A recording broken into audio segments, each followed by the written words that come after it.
Doon sa daghan bunga umaabot.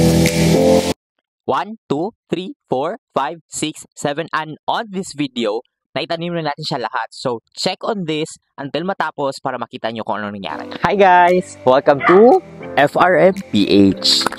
Our agriculture journey.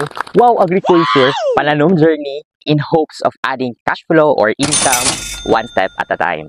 If you're on my social media account, masusubaybayan mo, the things that we are actually posting are gardening, farming, financial stability. If wala pa, not to worry. You could follow our pages, like and subscribe, and yeah, it would mean a lot. Matagal ko na talaga to siya na dream and natupad na. So happy kasi naitanin na namin siya dito sa aming property. I did mention on the first na magpo-post kami for second part. So here it is. We will explain bakit ito na variety yung pinili namin to put in our small property. So you better stay tuned, guys. Based sa part 1, check on them para hindi masyadong nakakalito. Galing to siya sa Eastern Visayas. So malayo talaga ang travel nito from EV to Polanco. Same with me na personal ko talaga siyang kinuha from Manila. And I'm so thankful sa source natin ito. Yadad Integrated Farm. Salamat sir and to Oxy for arranging this and making it a reality. So balikan natin ang Yadad. So they're located sa likod ng Ichon Elementary School of Maasin, Leyte. Yay! So check on their farm and also check on their page as well. Nakaka-inspire yung mga ganap sa lupa nila and then sa property nila. So ano mga ginagawa nila doon? May testa pa sila tapos may yung mga malalaking puno ng nangka. Going back, travel Manila, Cebu, and then sa amin. Kaya ayan, dumating na kami. And then, setting up all the planting materials, pinapakita pa namin yung grafting, and then, of course, preparing sa lupa, binubungkal na ni Papa, syempre kasama din ako dyan, and then, paglalagay na ng mga lihi, and then, pagtatanim eventually. And ang last na nilalagay is conditioner and also a konting fertilizer na liquid. The bulk of what we've done in the planting process is most likely clearing and also showing of dirt para maghukay para mapagtamnan ng ating mga AVR jackfruit. Outfit check! So yeah, umabot kami ng maraming araw in order to finish all the planting. And also, there's also dredging kasi nga maulan masyado ang mga time na pinagtamnan namin na season. So sa first part, yun yung mga pangyayari. Tinanim namin, tapos inayos yung lupa, nilagay, and all that. And that ends most of the first part. So ngayon, let's proceed now with the things now, the reason why we actually put up AVR jackfruit and mga updates sa mga kanal and some reasons like that. So as you can see, nilagyan natin siya ng konting kanal dito para hindi talaga magstay yung tubig kasi ang sabi nung supplier natin or nung nagbigay sa atin ng mga seedlings na to is dapat mapagstayhan stagnant ng tubig. So ayan, lagyan natin ng kanal and then our plan here kasi as what we have mentioned before na parang kawa talaga to siya dito, catchment basin. Maglalagay na naman tayo dito ng another canal para mapunta doon yung tubig. So, as you can see, ito yung first na sa ating albuyog AVR jackfruit. So, I'll show you around sa 17 others or 16 others. So, the other one is here.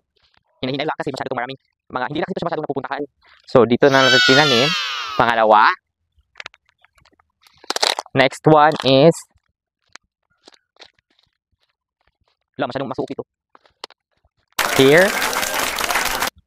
2. 1, 2, 3, 4.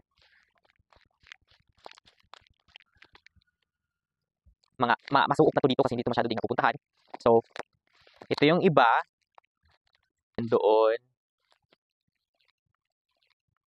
Wow. Ayun. So, this has been years in the making. Why this variety? So, ano tayo ng kudigo. Okay. So, ito siya. Kung gusto niyo makita yung yung information nito about AVR na jackfruit, merong publication si DA. So, why jackfruit? Kasi, it actually weighs up till 50 kilograms. Pero, I don't know as to kung ano yung mga levels niya kasi hindi pa din natin ito siya na-experience. Pero may ibang variety kasi na umaabot ng 20 to 30 kilos. So, ito mas practical and madaling maibenta compared sa mabibigat. Wow! So, ang potential niya sa market is actually staple siya sa maraming foods, halo-halo, and hence mang inasal. And so, maraming paggagamitan. In fact, exported na din ito siya sa ibang bansa according to Manny Piñol and even dito sa local.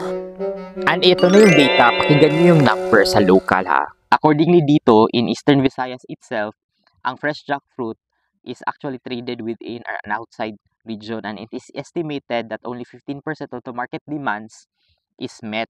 So I could confidently say the demand is high and the saturation level is not yet met. So may chances pa tayong makapasok after 3 to 5 years and benefit on this variety. Say for example on this na nasa da.gov.ph na publication nila, the unmet demand for fresh jackfruit is from Cebu Metro Gaisano chain and is eager to buy at least 50 tons of fresh jackfruit from Leyte or Calbayog.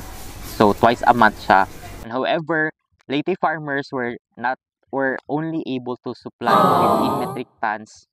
So mataas-taas pa yung possible na pwedeng makakapture na kung papasok ba nga tayo. Actually, ano lang to, mga 17 pieces lang tong atin dito. So at the very least, meron na tayong abuyog AVR jackfruit. So meron din siyang tinatawag na summary of 1 hectare average cost and returns on the 5th year of production in 2019.